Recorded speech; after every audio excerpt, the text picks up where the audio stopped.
Oke Bapak Ibu, itu saja yang bisa saya sampaikan. Semoga ada kebaikan dan kebermanfaatan bagi diri kita semua ya, yaitu sama-sama mengubah paradigma kita menjadi nilai-nilai kebajikan, terus membudayakan suatu hal yang positif di anak murid kita. Baik, terima kasih atas perhatiannya. Saya saya alihkan ya mic ini kepada Bu Dini, kepadanya kami persilahkan.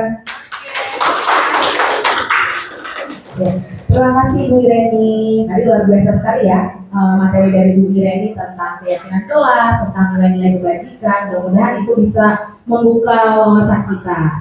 Ya, berikutnya yang akan saya sampaikan adalah tentang kebutuhan dasar manusia. Jadi, next Bu Ireni. Jadi ternyata jika anak murid kita melakukan suatu pelanggaran atau melakukan suatu kesalahan, itu ada alasan tertentunya. Kenapa alasannya? Karena ada kebutuhan dasar mereka yang tidak terpenuhi. Ya, apa saja sih kebutuhan dasar manusia? Bapak Ibu butuh apa? Pasti Bapak Ibu butuh rasa cinta dan kasih sayang. Benar nggak? Kalau nggak ada cinta dan kasih sayang, kayaknya kita sapa gitu ya. Ya, kemudian hampa. Luar biasa. Kemudian kebutuhan dasar kita adalah kemudian ada bertahan hidup. Kita makan, minum, itu adalah kebutuhan dasar kita untuk bertahan hidup. Kemudian kebutuhan dasar yang ketiga adalah penguasaan, yang mana kita butuh pengakuan, butuh apresiasi dari orang lain. Dan kemudian kita butuh kesenangan, kita butuh refreshing, butuh sesuatu yang fun gitu. Dan yang terakhir adalah kita butuh kebebasan.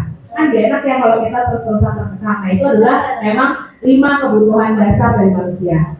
Nah, ketika anak murid kita melakukan suatu pelanggaran, bisa jadi itu karena ada 5 kebutuhan dasar mereka yang tidak terpenuhi.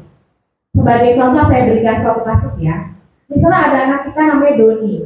Nah, Bapak Ibu sebagai wali kelas menemukan kasus bahwa si Doni ini setiap jam istirahat ngambil makan bekal temannya terus. Nah, berarti kira-kira menurut Bapak Ibu kebutuhan dasar apa yang tidak terpenuhi?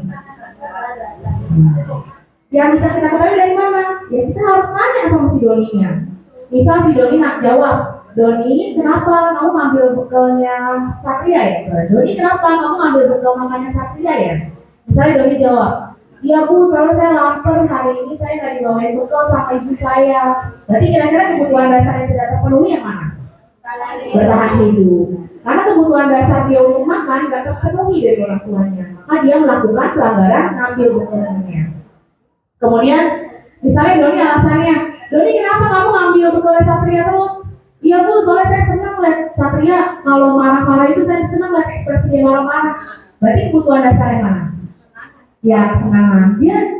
Kesenangan dia di rumah itu nggak terpenuhi di rumahnya, jadi dia nyari kesenangan dengan ngebikin teman-temannya marah. Kemudian dia misalnya alasannya, iya Bu, soalnya kalau saya ngambil bekalnya Satria, saya jadi dipanggil sama ibu, saya jadi diperhatiin sama ibu. Nah, berarti kebutuhan dasar yang mana tuh? Kasih sayang. Karena dia nggak terpenuhi kebutuhan rasa kasih sayangnya, jadi dia ingin mencari perhatian dari orang-orang di sekolah. Kemudian ada lagi adalah misalnya dia alasannya, iya Bu, habis saya bosan sama ibu saya, tiap hari dibawain telur dadar mulu. Ya, kalau ayam terus. Ya, jadi dia pengen variasi, lihat lauknya Satria ada daging, ada tahu, ada tempe, dia dibawain sama ibunya ayam terus, nugget terus. Dia merasa bosan. Berarti kebutuhan dasar apa yang tidak terpenuhi? Kebebasan. Kemudian yang terakhir, iya Bu, saya bisa mengambil bekal satria, ya biar dia takut aja Bu sama saya, kan saya bisa jadi lebih hebat kelihatannya. Nah, berarti dia aslinya adalah butuh pengakuan atau butuh apresiasi, dan kebutuhan dasar itu tidak terpenuhi. Jadi dari sini adalah Bapak Ibu bisa melihat bahwa segala jenis pelanggaran yang dilakukan oleh kita pasti sebabnya karena ada kebutuhan dasar yang tidak terpenuhi. Setuju nggak Bapak Ibu? Setuju. Baik, kita lanjut ke materi yang berikutnya. Nah, di sini saya ingin menjelaskan materi tentang posisi kontrol kita sebagai seorang guru. Ada berapa kira-kira Bapak Ibu posisi kontrol kita sebagai guru? Ada? Ya, ada yang bisa menebak? Ada 6? Ya, ada berapa lagi? Ya, ada berapa ya kira-kira? Next slide, Miren. Ya, ada 5 posisi kontrol kita sebagai seorang guru. Yang pertama, posisi sebagai seorang penghukum. Yang kedua adalah posisi kontrol guru sebagai seorang teman. Dan yang ketiga, posisi kontrol guru sebagai pembuat rasa bersalah. Dan yang keempat adalah posisi guru sebagai pemantau. Dan yang terakhir adalah posisi guru sebagai seorang manajer. Nah, pasti Bapak Ibu bertanya-tanya, ini apa ya perbedaan di antara kelima hal ini?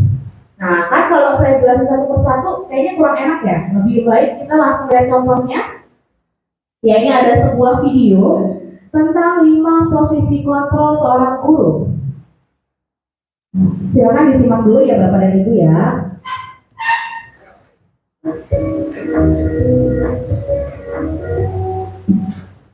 Salam bahagia Ibu dan Bapak Guru hebat. Dalam penerapan disiplin positif restitusi, salah satu program yang dikembangkan adalah 5 posisi kontrol. 5 posisi kontrol dalam restitusi adalah proses perjalanan seorang pendidik agar dapat mengenali dirinya. Pada video kali ini, kita akan membahas tentang 5 posisi kontrol yang dikembangkan oleh Diane Dawson dan contoh penerapannya. 5 posisi kontrol itu adalah 1. Posisi penghukum, 2. Posisi pembuat merasa bersalah, 3. Posisi teman, 4. Posisi pemantau atau monitor, dan 5. Posisi manajer. Untuk lebih memahami kelima posisi tersebut, mari kita saksikan kasus Naren yang terlambat hadir 20 menit di sekolah dan melihat bagaimana kelima posisi kontrol dalam menghadapi masalah tersebut.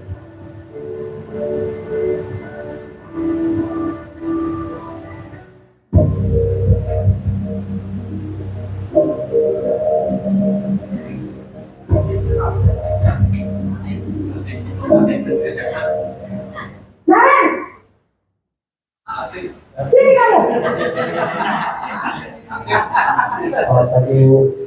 Selalu terlambat. Kamu deh, pasti terlambat. Apa? Apa coba? Alasan kamu apa lagi? Kapan sih kamu tidak terlambat? Malas sekali ya kamu jadi anak. Saya Dasar pemalas. Dan kamu kapok sih kamu. Sudah berapa kali terlambat? Sana, kamu keliling lapangan basket 2 kali. kenapa saya harus terlambat basket, Bu? Kenapa? Kamu melawan ibu. Berani-beraninya jawab. Sudah terlambat, masih berani jawab pula. Tas, keliling lapangan basket 5 kali sekalian. Biar kapok. Cepat. Pergi sana ke lapangan basket. Posisi penghukum biasanya berbicara dengan nada tinggi, menghardik, menunjuk-nunjuk, menyakiti, dan menyindir. Hukuman bisa berupa fisik maupun psikis. Ibu dan Bapak guru hebat, dampak yang terjadi pada murid ketika guru berada pada posisi penghukum adalah murid cenderung akan memberontak, bahkan menyimpan dendam. Iya kak.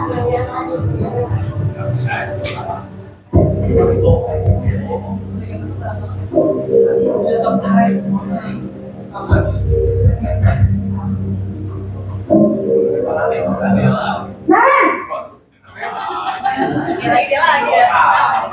Selamat pagi Bu. Naren, kamu kenapa terlambat lagi nak? Ya Tuhan Naren, kamu senang ya di ibu saya?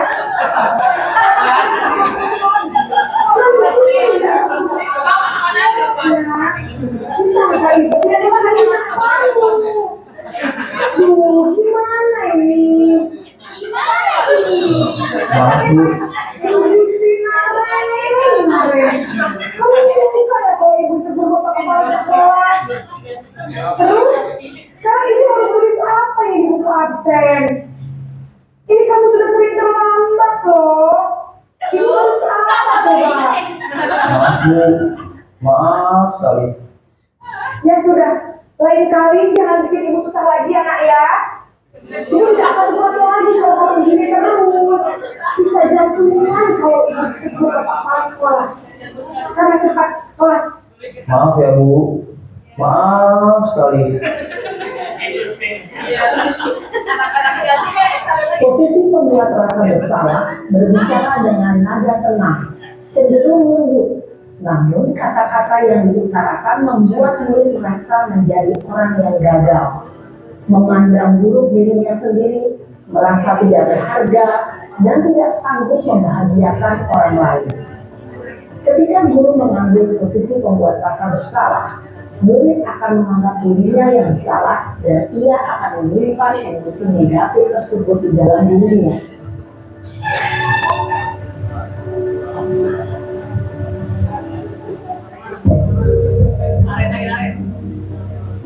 Amin, sebenarnya.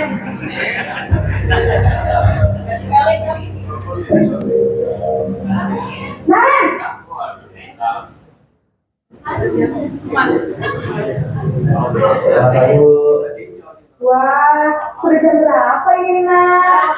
Selamat pagi ya sayang. Iya Bu. Habis ibu saya lupa bangunkan saya Bu. Kamu malah menyalahkan ibu kamu. Kamu bukannya anak yang larinya paling kencang. Kok terlambat sih? Iya Bu. Saya memang terlambat bangun tadi. Jadi biarpun saya lari kencang, tetap gak kekejar Bu. Ya sudah sana. Nanti lain kali larinya lebih kencang lagi ya. Biar gak terlambat lagi. Bikin sama ibu. Demi ibu. Bisa kan? Bisa lah Bu. Ya sudah sana masuk kelas. Ibu beresin urusan absen kamu. Kamu ini ada-ada saja. Dalam posisi tenang, guru berbicara dengan nada suara ramah, akrab, cenderung bersandar gurau untuk menjaga suasana tetap santai. Murid akan merasa senang, aman, dan akrab dengan guru. Identitas yang tercipta adalah identitas sukses atau berhasil. Namun, perlu diingat, karena ini masih dorongan eksternal, maka ada faktor ketergantungan dari murid kepada orang tertentu. Di sini, guru absennya, sehingga di lain waktu, murid bisa berperilaku baik, namun hanya kepada orang-orang tertentu saja.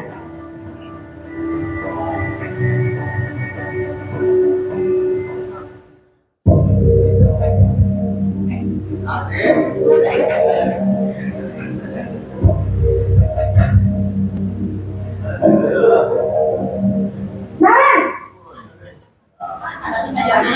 Tapi kayak pananda ini. Selamat pagi Bu. Naren, apa peraturan sekolah kita tentang jam berapa kita harus masuk sekolah, nak? Kita harus di sekolah jam 7 Bu. Iya betul, sekarang sudah jam 7.20. Naren sudah tahu konsekuensinya jika terlambat hadir. Paham Bu. Saya harus tinggal kelas pas jam istirahat selama 20 menit. Iya benar, konsekuensinya demikian. Jadi nanti jam 9.30 pas istirahat, kamu harus tinggal di kelas, kerjakan tugas tambahan untuk ketertinggalan kamu, ya? Baik Bu. Posisi pemantau mengandalkan penghitungan atau data untuk mengontrol murid. Guru mengarahkan murid berdasarkan peraturan dan konsekuensi. Seorang pemantau menunjukkan bahasa tubuh dan ekspresi wajah yang datar dan cenderung formal.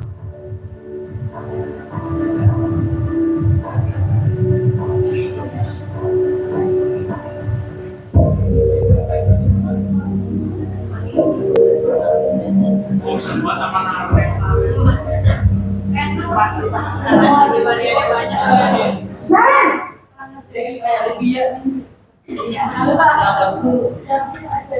pagi Bu. Selamat pagi Naren. Maaf Bu, saya terlambat. Iya, sekolah masuknya jam 7, sekarang sudah jam 7.20. Jadi sekarang bagaimana ini Naren?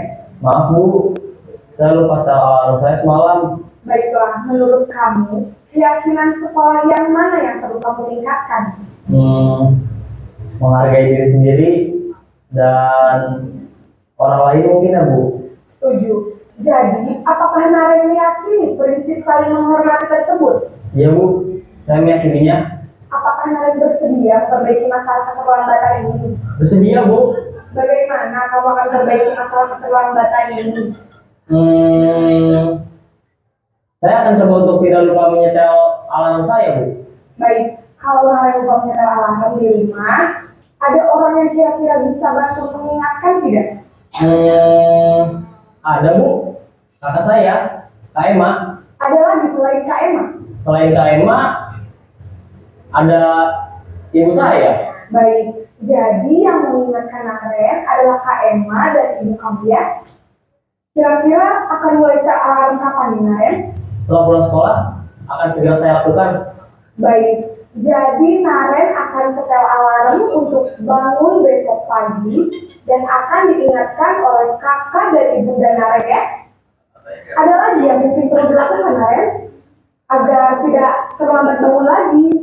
Tidak ada Bu. Baik Naren, terima kasih untuk kerjasama kamu. Sekarang kamu perlu kembali ke kelas untuk belajar. Baik Bu, terima kasih. Posisi manajer adalah posisi kontrol yang disarankan untuk membimbing murid memiliki sikap disiplin yang positif, yaitu murid yang mandiri, bertanggung jawab, dan dapat memecahkan masalah. Tujuan dari posisi ini adalah agar murid dapat berefleksi atas tindakannya. Guru akan dengan tulus memberikan pertanyaan-pertanyaan bermakna, sehingga membuat murid dapat belajar dari kesalahannya dan mencari sebuah solusi untuk menyelesaikannya. Ibu dan bapak guru hebat, setelah mengamati adegan kelima posisi kontrol tadi, kira-kira posisi mana yang paling ideal? Posisi mana yang dapat menunjang motivasi intrinsik murid? Ya, tentu posisi manajer. Posisi ini memang posisi ideal yang ingin dituju setiap pendidik. Ya, baik. Bapak Ibu, tadi ada kasus, nama anaknya siapa ya? Naren. Kita sampai hafal sama kasusnya ya. Naren, bukan nama yang lain. Oke, baik. Tadi disampaikan ada 5 contoh guru, posisi guru. Ya, coba Bapak Ibu berefleksi diri. Kira-kira selama ini Bapak Ibu lebih banyak melakukan yang mana? Ya, kalau saya jujur setelah menonton dan mendapatkan materi ini saya jadi iya ya. Selama ini saya seringkali menerapkan posisi pemantau. Yang mana saya kalau ada murid melakukan pelanggaran, saya langsung tanya, apa konsekuensinya? Apa yang harus kamu lakukan? Terus atau mungkin bisa jadi saya juga pernah melakukan posisi penghukum. Yang mana kalau emosi saya sudah memuncak, maka saya akan langsung minta keluar kamu dari kelas.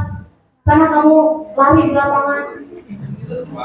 Nah ternyata guru yang mengambil posisi penghukum, kemudian pemantau, kemudian lagi adalah posisi teman, itu tidak membawa dampak baik bagi murid-murid kita.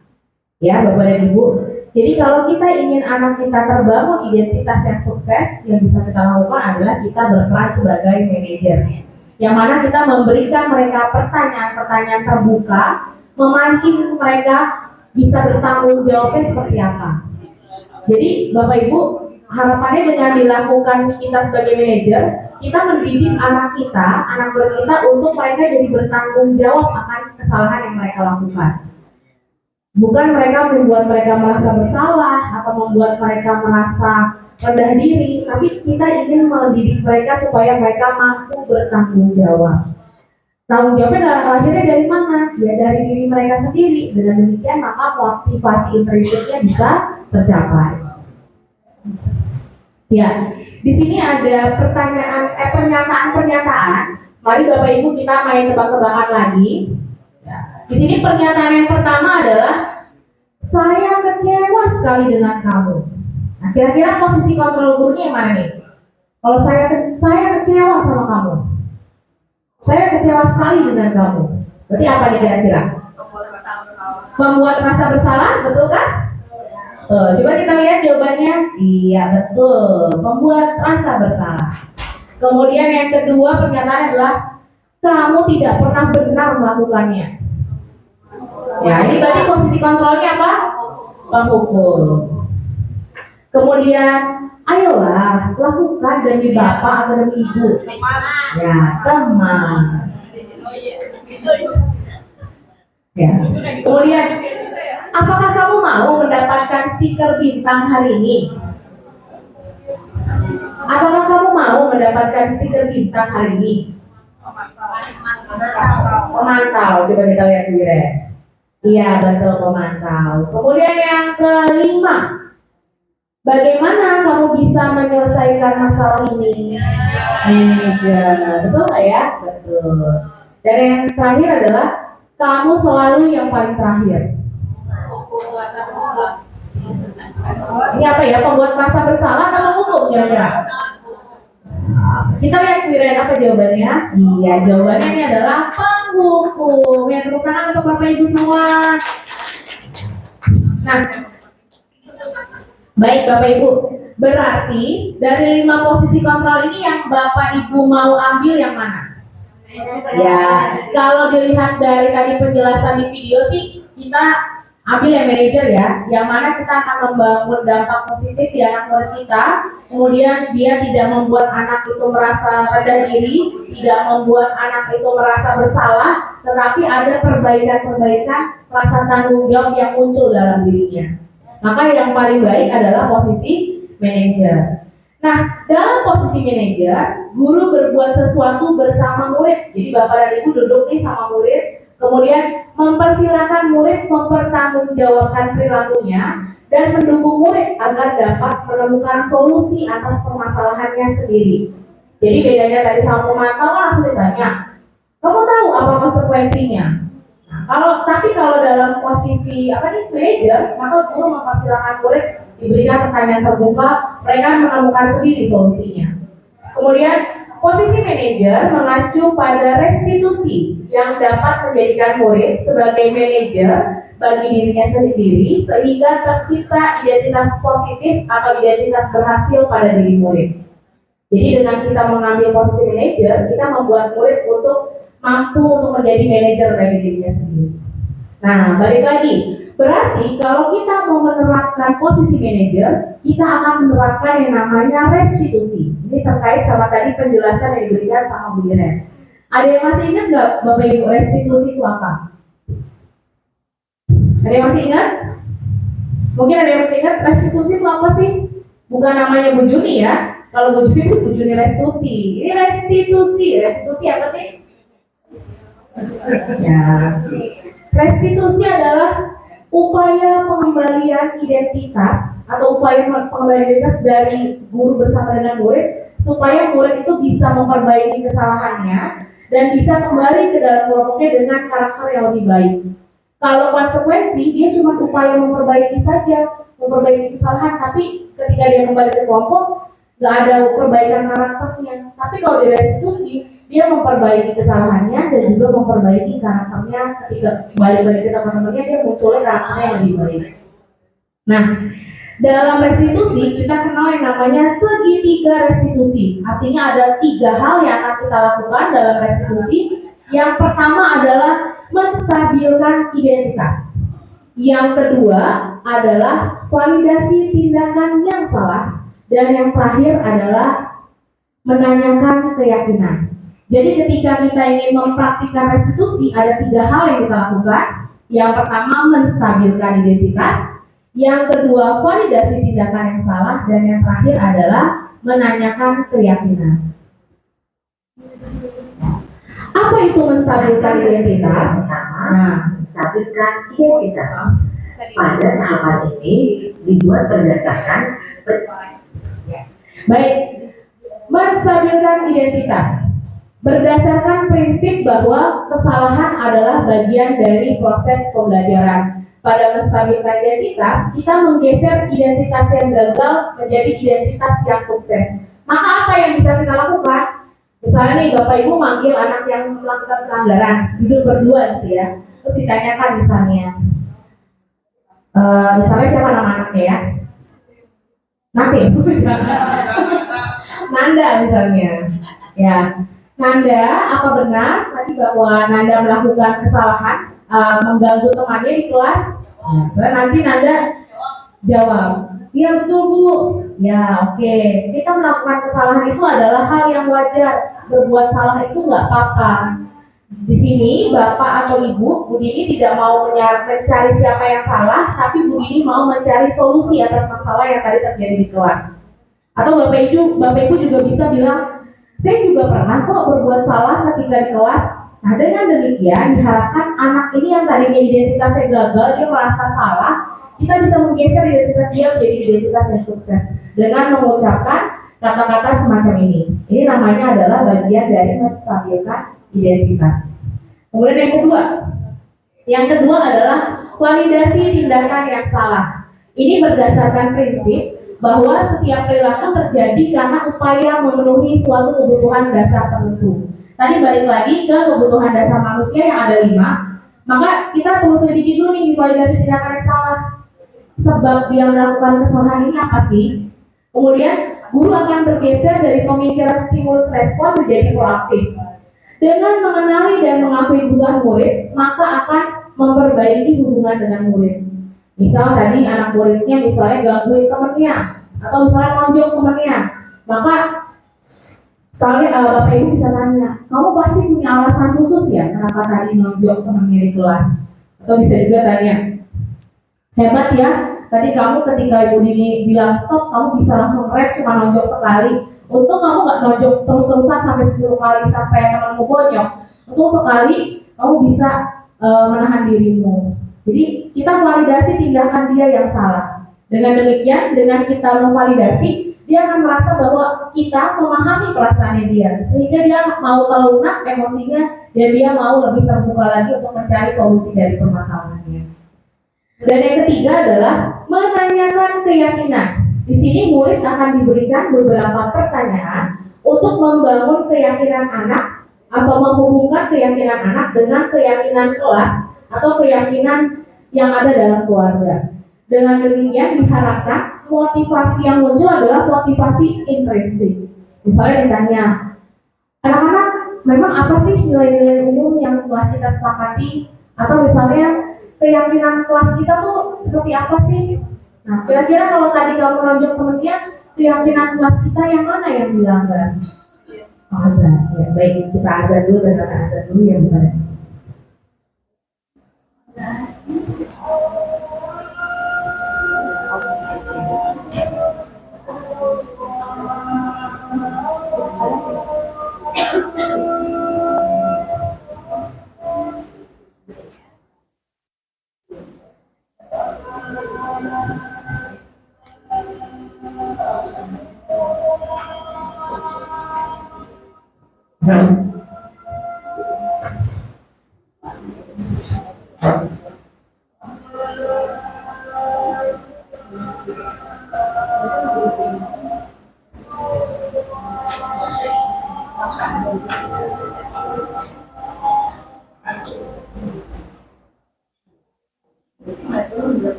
Baik, alhamdulillah sudah berakhir, sudah selesai ajaran asarnya.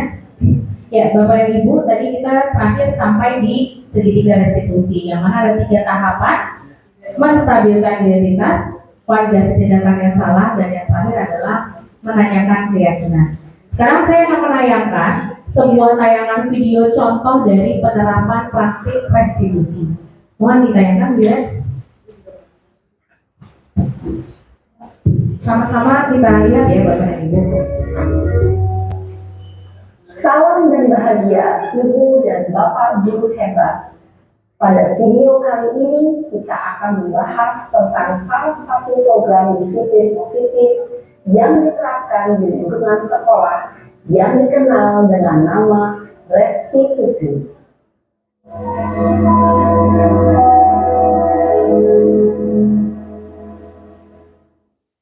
Restitusi dikembangkan oleh pakar pendidikan Diane Lawson, berlandaskan pada teori kontrol Dr. Jurgen Gleiser. Segitiga restitusi adalah suatu proses dialog yang dijalankan oleh guru atau orang tua agar dapat menghasilkan murid yang mandiri dan bertanggung jawab. Pada saat guru di posisi manajer, aspek yang dikembangkan pada murid adalah motivasi intrinsik, sehingga penanaman nilai-nilai kebajikan dapat tumbuh dan berkembang menjadi suatu kebiasaan positif yang akhirnya membentuk karakter murid. Proses dialog ini terdiri dari 3 langkah yang digambarkan pada ketiga sisi pada segitiga restitusi. Sisi pertama adalah menstabilkan identitas. Sisi yang kedua adalah validasi tindakan yang salah. Dan sisi yang ketiga adalah menanyakan keyakinan. Ibu dan Bapak guru, berikut ini akan ditunjukkan bagaimana seorang guru berada dalam posisi manajer menggunakan penerapan segitiga restitusi.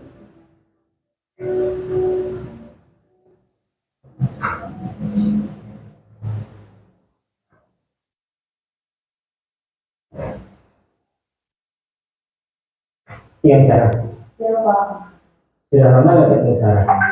Kenapa hari ini ada di sini? kesel Pak, kesel banget. Masa aku dikatain tukang fitnah Pak? Ya aku marah lah. Aku baik ngatain Eka di depan kelas. Kesel banget. Oh begitu. Ya pasti kamu marah dan kesal. Bapak juga akan marah apabila ada yang menuduh Bapak seperti itu. Kemudian pada saat itu kamu mau melakukan apa? Ya saya langsung ngatain Eka lah Pak. Kesel banget. Saya bentak-bentak dia depan teman-teman lain. Oh begitu. Pasti kamu melakukan seperti itu karena suatu alasan tertentu kan? Iyalah, masa saya diam saja Pak? Ya saya bela diri lah. Masa saya dituduh tukang fitnah? Ya wajar lah. Mempertahankan harga diri itu sesuatu yang penting buat kamu. Untung kamu tidak bertindak lebih gagal lagi. Hanya membentak-bentak. Iya Pak. Untung saya masih bersabar dan hanya membentak saja. Sudah gemes padahal. Saya pasti bela diri lah. Ya pasti ya. Tapi kamu memilih untuk tetap bertahan dan bersabar. Kamu memilih untuk tidak berbuat lebih parah lagi. Iya.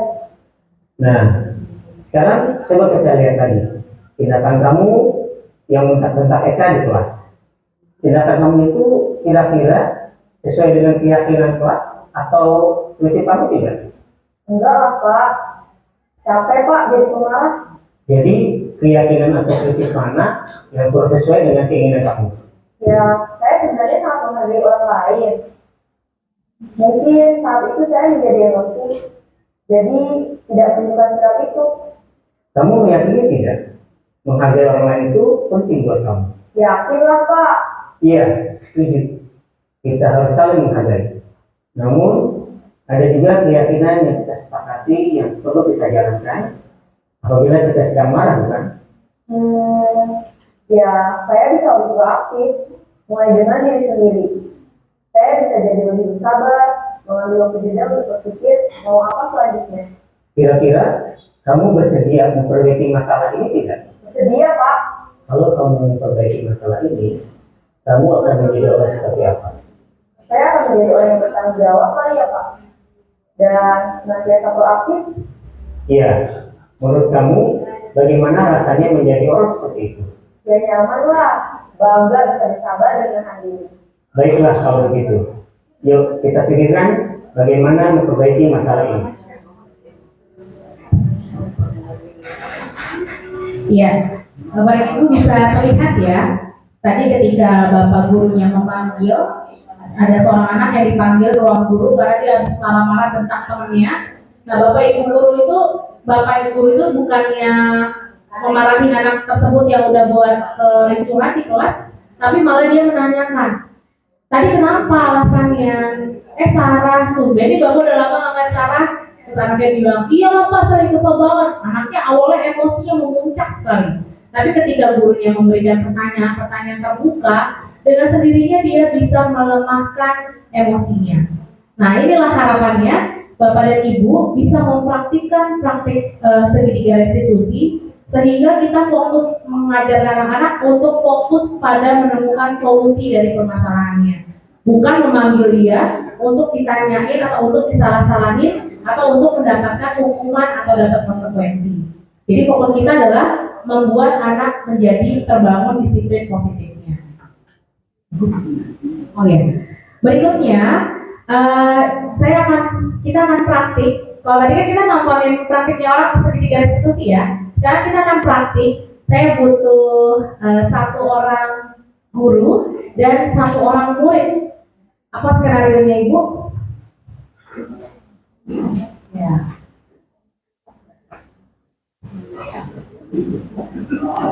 Ya, baik. Saya butuh satu orang guru dan satu orang murid. Jadi di sini ceritanya ada seorang murid namanya Wati. Nah, dia ini sering sekali saat jam pelajaran bolak-balik ke kamar mandi. Sering ya kita nemuin murid yang seperti itu ya.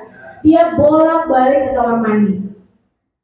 Nah, ketika dia izin ke kamar mandi, seringkali teman-teman norakin, ketawa. Nah, akhirnya kita juga dapat laporan dari guru-guru lain bahwa si Wati ini sering juga bolak-balik gak hanya di pelajaran kita, tapi juga di pelajaran guru-guru lain. Ketika disuruh kamu bolak-balik terus ke toilet, kamu ASG, ternyata dia nggak mau. Nah, ketika ditanya alasannya, Wati selalu bilang, saya sembelit Pak, saya sembelit Bu. Nah, tapi ketika dia izin, dia bilang dia selalu diiringi dengan tawa dari teman-temannya. Beberapa berkata pada Pak Budi bahwa mereka menawarkan Wati untuk pergi ke UKS namun ditolak oleh Wati. Anda mengerti dengan situasinya dan akhirnya memutuskan untuk berbicara dengan Wati. Keesokan harinya, Anda meminta waktu dengan Wati untuk berdiskusi dan mengklarifikasi laporan dari Bapak Ibu guru yang lain. Baik, sekarang saya butuh satu orang guru dan satu orang murid. Siapa kira-kira yang bersedia? Ayo, siapa yang mau jadi Wati? Yang mau berakting? Atau siapa yang mau jadi Bapak guru atau Ibu gurunya? Ya, Wati nggak harus jadi, nggak harus itu ya, nggak harus cewek. Kalau mau bapak-bapak, mau panasnya juga boleh. Nanti kita ubah namanya. Ya, yang jadi muridnya siapa kira-kira? Oh, Wanisa. Wanisa jadi Wati ya? Boleh ya? Ya, kemudian yang jadi gurunya siapa yang jadi gurunya? Lasri, boleh Lasri? Ya, siapa kira-kira yang bisa jadi gurunya untuk mempraktikkan segitiga restitusi? Nah, Bu Lasri mungkin bisa Bu Lasri ya? Kamu Desi? Ya.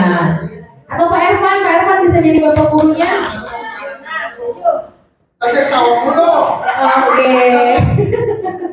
Ayo, silakan Bapak Ibu. Siapa ya? Atau rumah mungkin, rumah harus makan ya. Ayo Bu Lasri. Bu Lasri ya. Bu Lasri. Ayo, Bu Anissa, kamu mau jadi Watinya Bu Anissa ya, praktek jadi Wati ya. Jadi Bu Anissa nanti acting seperti pro atau acting jadi anak rebel.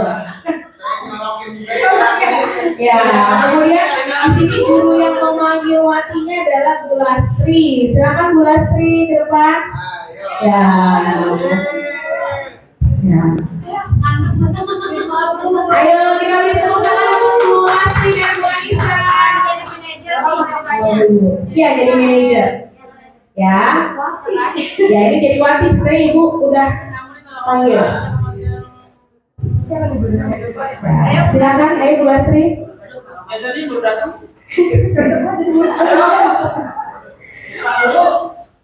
Ayo. Ya, ayo siapa nih yang mau jadi gurunya? Ayo Bu Lastri. Apa nggak sebutkan nama? Tapi kan Ini cocok berubah karena udah beneran. Atau Bu Rohima, boleh Bu Rohima mungkin. Ayo Bu Rohima. Ayo Bu Rohima, silakan Bu Rohima. Ayo Ibu, bisa Ibu bisa. Kira-kira udah menerapkan ya? Coba Bu Rohima, ayo Bu Rohima. Anak tadi mau saya. Ya. Silakan dimana? Guru agama nih bisa memberikan contoh Bu kita. Ayo Bu Rohima silakan Bu. Ayo Bapak Ibu kita durasi betul nih. Kita mau pulang 10 menit lagi kurang lebih. Ya selesai praktek ini kita refleksi. Oh Bu Pananda. Oke. Ya. Tunggu. Ini yang jadi muridnya siapa? Yang jadi muridnya gurunya siapa nih? Kita semangatin dulu, yang jadi muridnya adalah Pananda. Ya. Ya. Ini ada Wanto. Ya. Dan ini ada Ibu Budi ya. Ya oke. Silakan. Jadi guru. Ya, boleh. Saya bantu Bu ya menstabilkan dedikasinya. Ya baik. Jadi ceritanya Pak Nanda dari sebelah sana dulu ya, ketok dulu ya Pak Nanda ya. Nah Bu Anissa di sini lagi sibuk-sibuk untuk kerjain apa gitu ya di PPG. Ya. Ya bikin konten ceritanya ya. Baik, Pak Nanda ceritanya masuk Pak.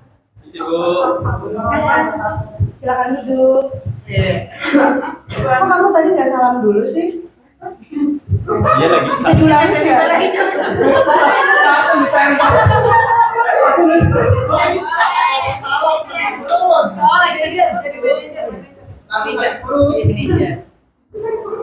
Ayo.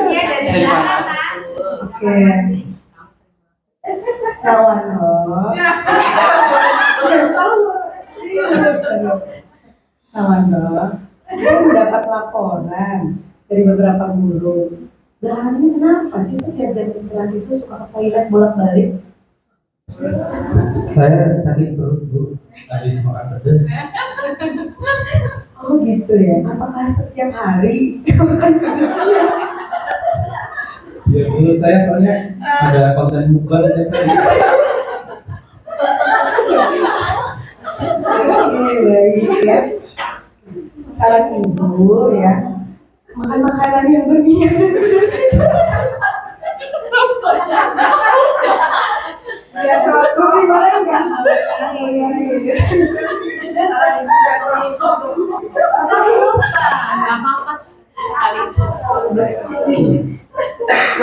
Sesekali sakit perut itu hal yang normal ya.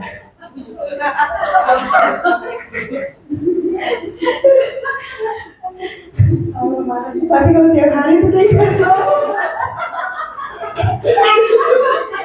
nggak normal, nggak bisa.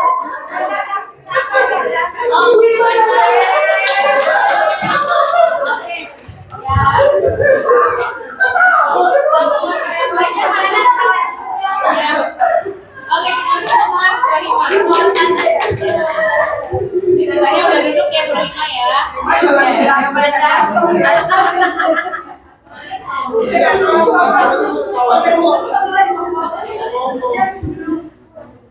Sama siapa dulu? Ibu dulu sering. Jadi ceritain kenapa ibu manggil Pananda di sini. Pananda jadi dia.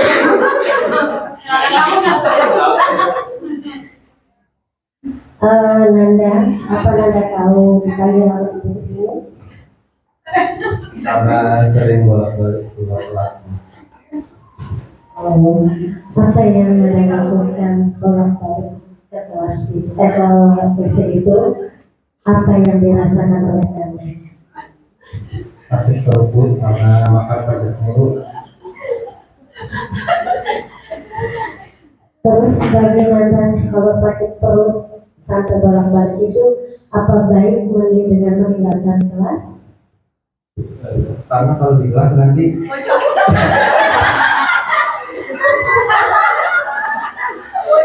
kalau tidak kuat Bu.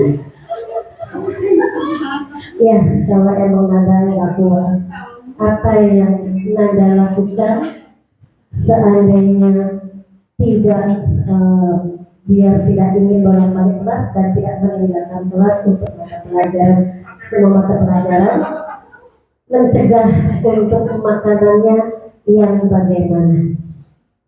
Makanan yang tanpa minyak direbus.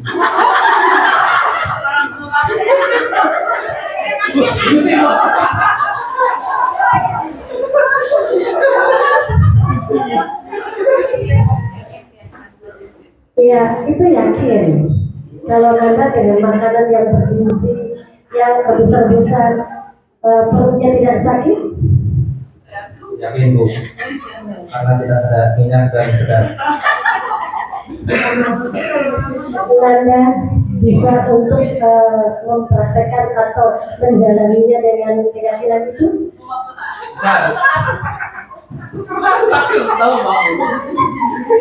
Bisa Bu, bisa. Ya, mulai besok Ibu harap keyakinan Nanda ini dijalankan karena ini untuk kesehatan Nanda sendiri dan Nanda juga tidak ketinggalan pelajaran suruh bolak-balik. Oke? Kalau nggak kuat sampai Oke. kamera Terima kasih ya Bu. Itu adalah anak hebat.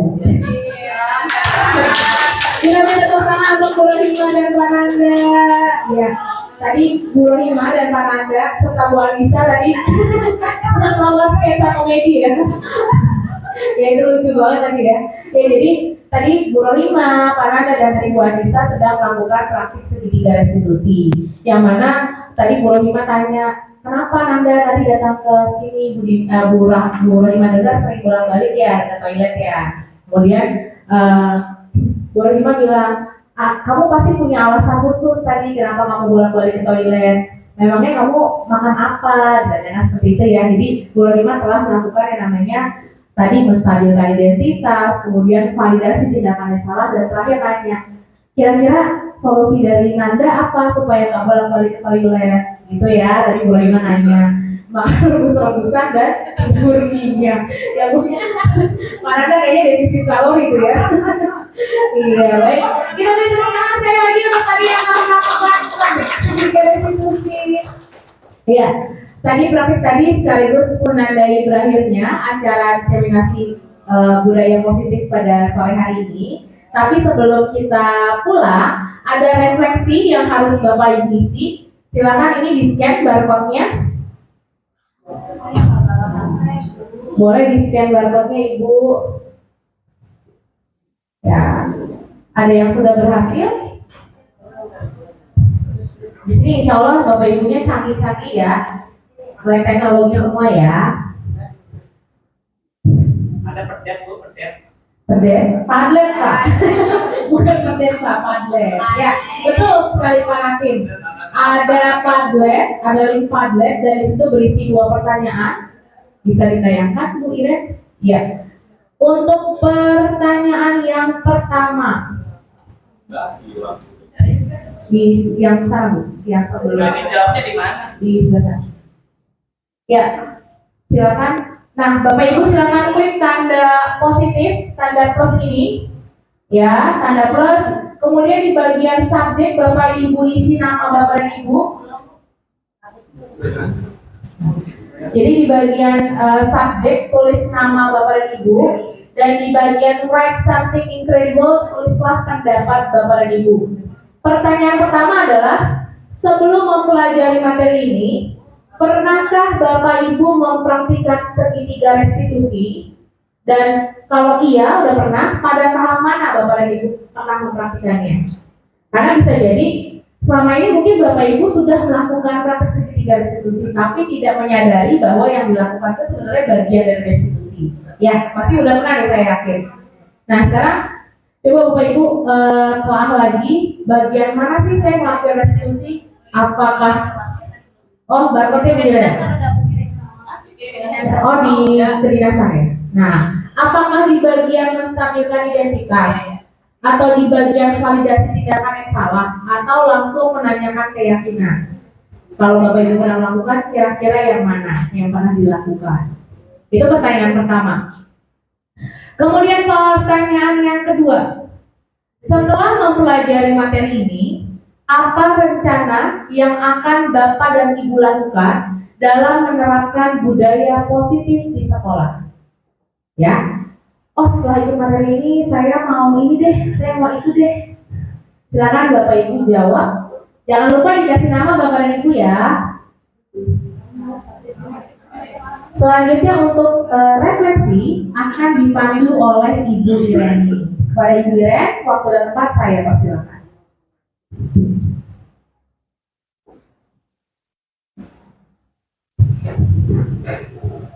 Baik, terima kasih Bu Dini. Silakan Bapak Ibu yang belum selesai diisi dulu. Nanti saya mau kesediaannya 2 orang Bapak Ibu yang bisa berbagi perasaannya, berbagi pengalamannya, menyampaikan refleksinya di depan. Ini siapa nih yang ketik belum pernah? Coba next. Ada yang sudah? Subjek, Pak. Iya, subjek itu jangan dulu publish. Bapak Ibu bisa edit ya. Yang sudah dipublish, kalau mau diedit silakan.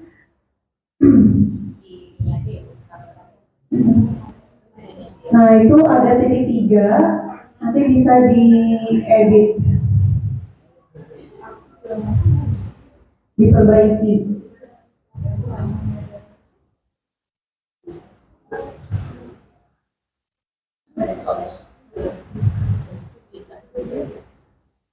Ya, baik.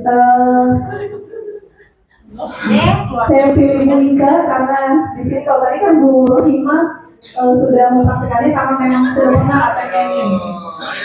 Coba Bu Ika mungkin bisa berbagi pengalamannya tentang bagaimana Bu Ika menerapkan segitiga restitusi ini di dalam kelas ya. Tadi seperti Bu Dini bilang, sebelumnya mungkin kita belum tahu hal itu disebut dengan restitusi ya, tapi sebetulnya kita sudah pernah menerapkannya di kelas. Baik, kepada Bu Ika dipersilakan Bu. Contohnya aja, ceritakan aja. Baik.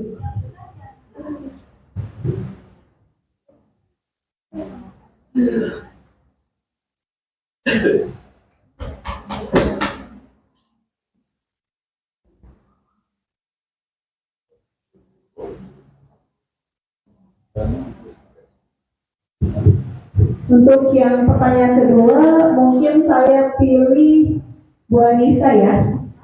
Nih, Bu Anissa, Bu bisa ceritakan rencana apa yang akan dilakukan setelah mendapatkan materi ini. Silakan Bu Anissa lebih dulu.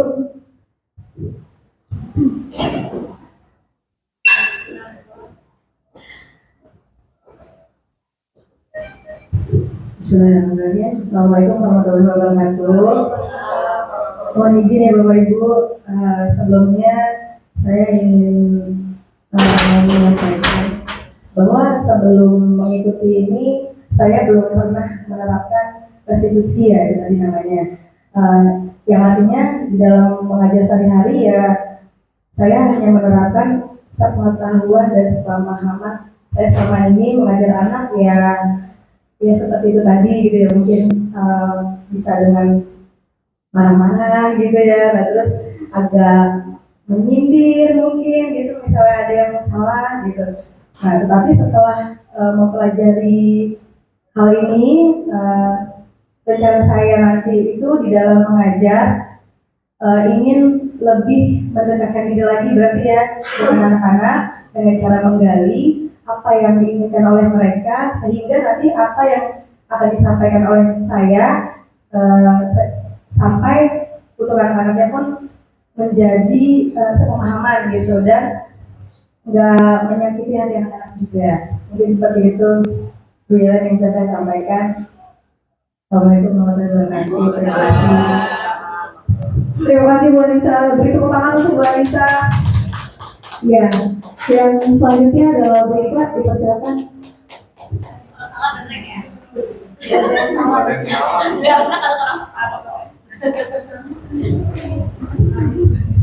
Oke, terima kasih kesempatan yang diberikan. Assalamualaikum warahmatullahi wabarakatuh. Ini apa ya, pembelajaran baru yang mungkin apa sih yang perlu kita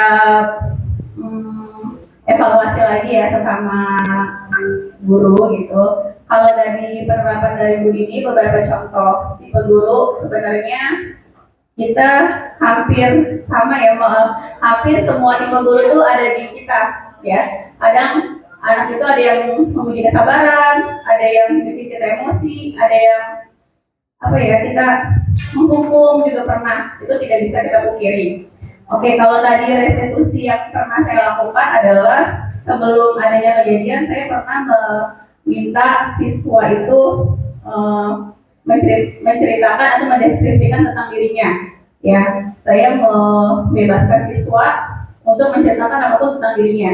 Ya, dari situ saya membaca-baca secara nggak langsung, saya sedikit banyak mengetahui karakter siswa secara umum gitu ya. Terus kalau untuk kejadian-kejadian yang pernah dilakukan kesalahan di kelas gitu, biasanya saya panggil ya atas dasar apa itu dilakukan.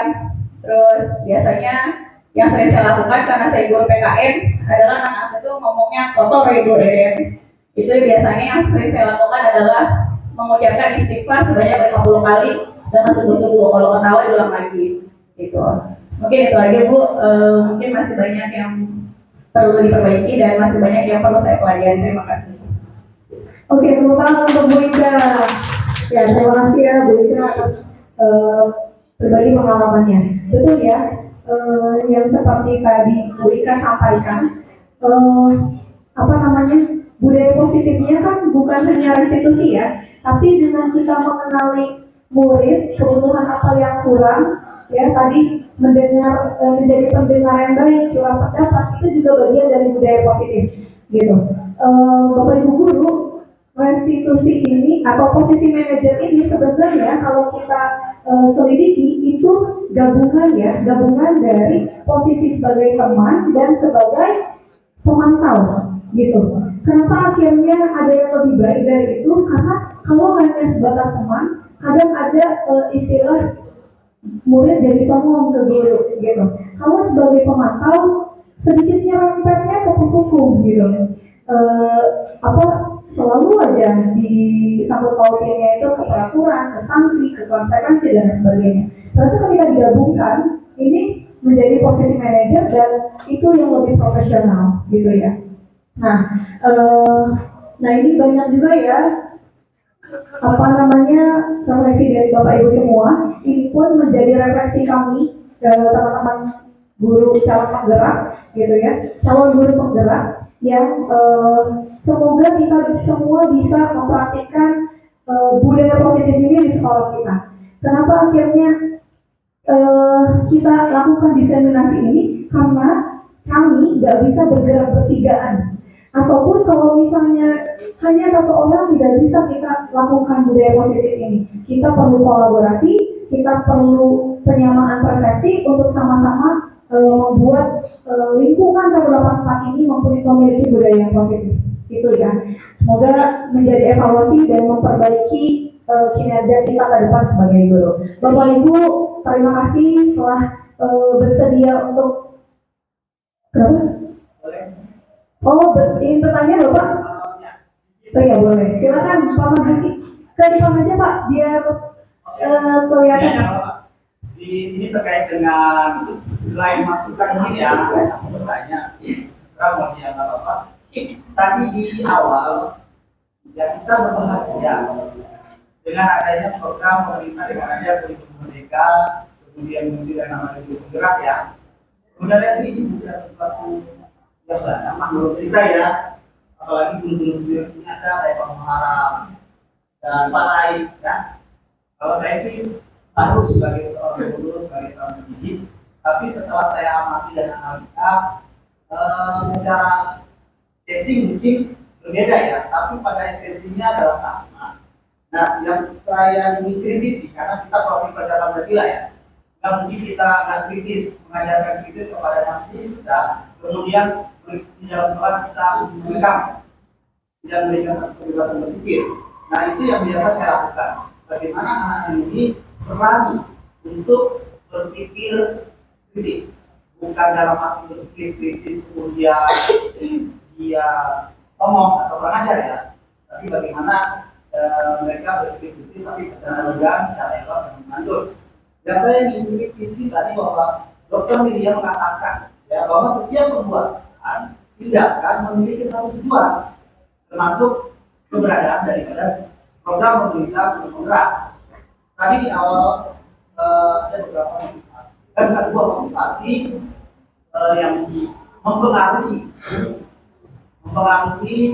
seseorang, siapapun, murid kita sebagai pengajar atau siapapun, itu muncul dari intrinsik dari dalam dan ekstrinsi dari luar. Tadi dikatakan bahwa ya, dokter bisa mengatakan bahwa perbuatan itu ditujuan. Nah, dalam hal ini tadi punishment, dan kita mengatakan bahwa hukuman itu tidak akan mungkin, bukan mengatakan tidak mungkin sedikit kemungkinan untuk mengubah seseorang nanti kita. Tapi hidup ini bahkan di kitab suci sendiri agama apapun ada punishment, ada reward, ada surga, ada neraka. Selalu dikatakan di situ. Kalau saya sebagai seorang Islam ya, kalau sholat kan 0 sampai 7 ya, kalau nggak salah tuh mungkin disuruh diperintahkan. Tapi kalau itu sampai 14 tahun sudah disuruh atau belum bagian tertentu. Nah itu kan hukuman. Dan saya pikir apakah itu dikatakan menyakiti? Karena Rasul sendiri mengatakan seperti itu kan. Bahkan ada beberapa orang tua bahkan pesantren sendiri agak-agak keras dengan didikan. Tapi mereka nggak pernah merasa bahwa didikan agak keras tadi tanda kutip itu membuat mereka akan hilang gitu atau bahkan semakin nakal. Atau contohnya kita juga dulu guru-guru saya pribadi mungkin udah pensiun ya, tapi kita ada bahkan dikasih makan takut. Iya, kalau pintar apa kalau malas dan segala macamnya dilihat, kemudian dipukul pakai hari.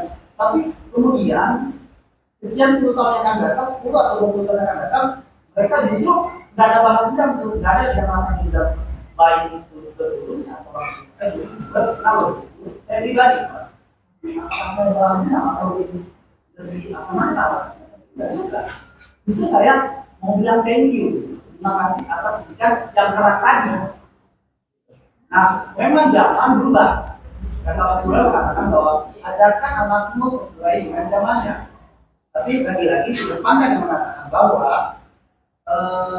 umat itu tidak akan berubah orang yang berubah nanti kita. Yang mana semua yang tadi dikatakan, apalagi tadi dikatakan fungsi. Di sini ada juga bahasa Indonesia. Sebagai guru menggerakkan bahasa Indonesia. Fungsi apa sih hayalan ya? Bahwa itu kayak tadi ada slide berapa nih? Mungkin seperti itu sih Bu. Thank you. Terima kasih. Ya, baik, terima kasih Pak Marzuki atas berbagi pengalamannya ya. Boleh saya tanggapi sedikit ya, karena waktu juga sudah habis sebetulnya, tidak apa-apa.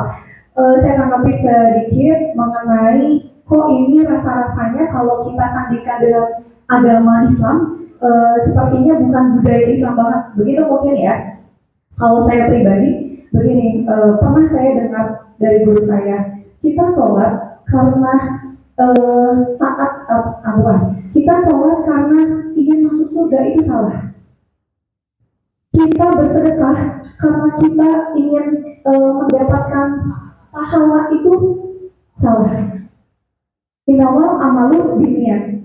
Jadi sesuatu amal itu tergantung niatnya. Dan yang paling Allah terima adalah karena mengharap ridho dari Allah.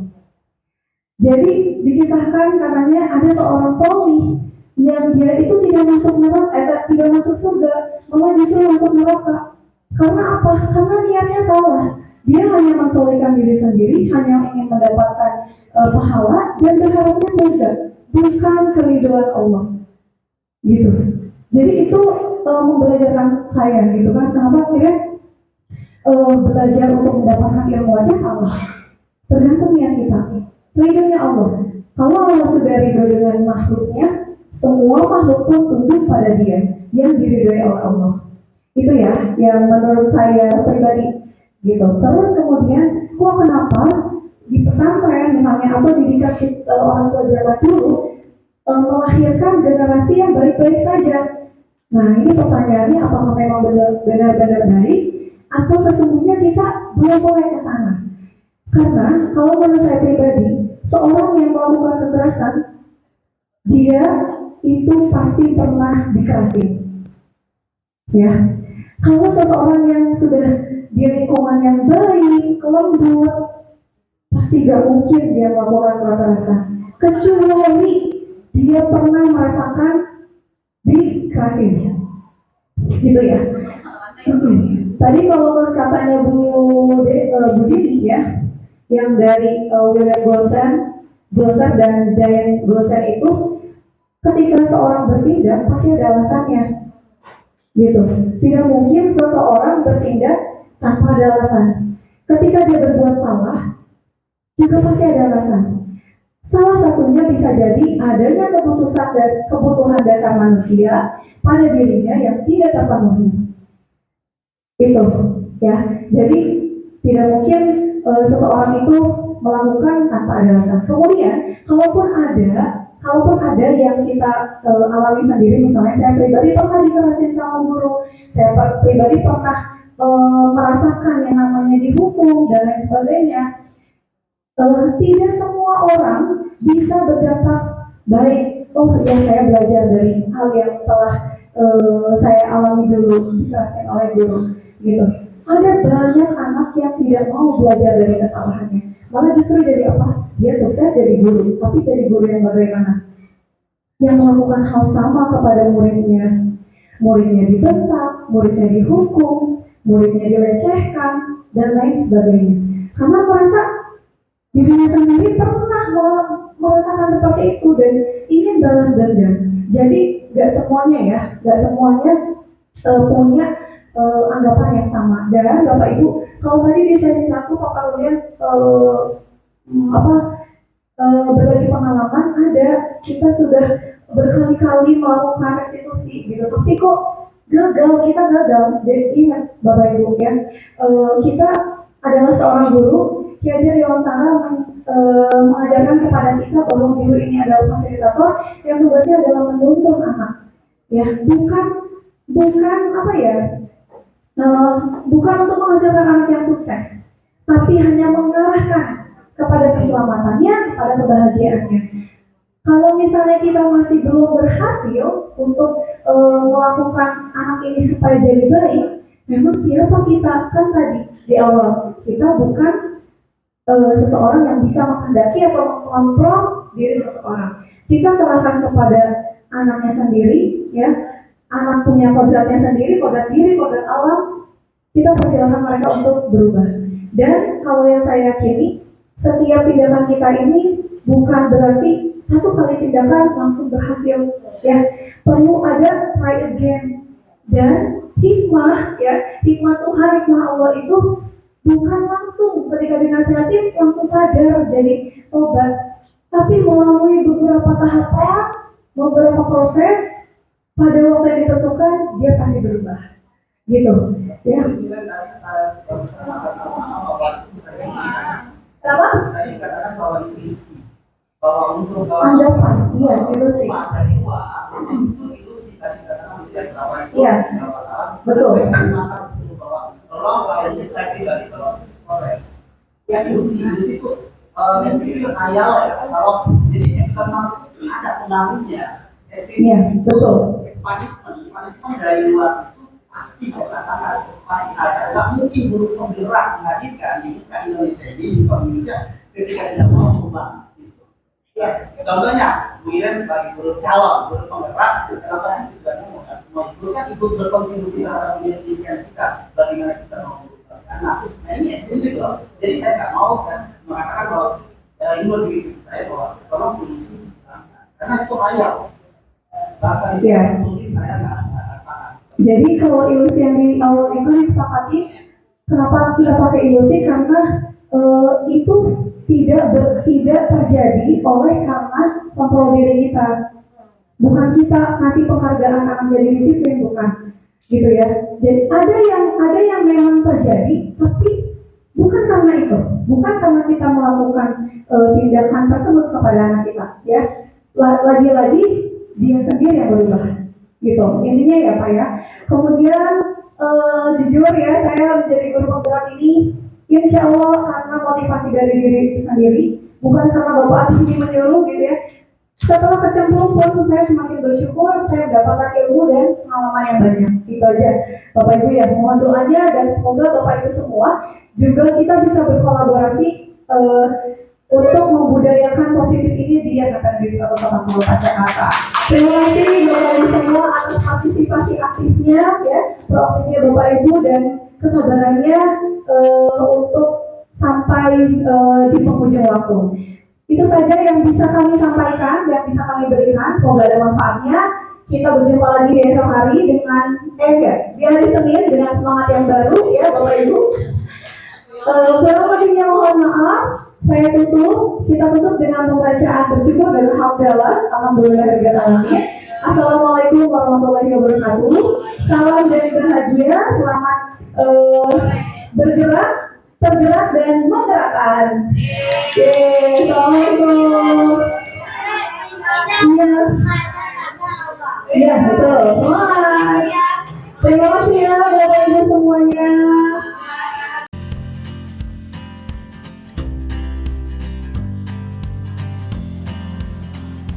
Hari ini kita mau membuat kan ini keluarga sekalian nih. Kita mau bersama-sama begini mau mengingatkan kalian tentang sebuah disiplin positif. Apa itu disiplin positif? Artinya disiplin itu artinya apa? Taat, ya.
menghargai sesama teman, menghargai guru dan teman ya.